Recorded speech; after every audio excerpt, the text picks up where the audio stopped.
In this video, we will show you how to delete Instagram Reels at once from your Instagram handle, or if you want to delete your Reels from your Facebook page, then you can do that from here. You simply need to click on Meta Business Suite, then select Content.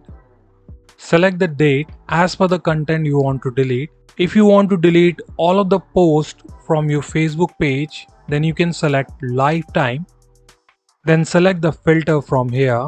You can select your option Facebook feed or Instagram feed. Let's select Instagram feed for now. Then click on post type and select Reels.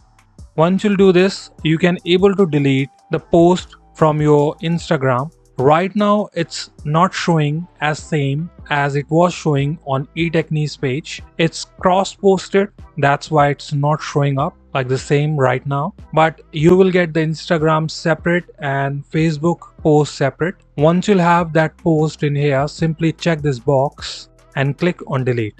Hopefully this will help you out to delete your Instagram Reels. That's all for today. See you in the next video.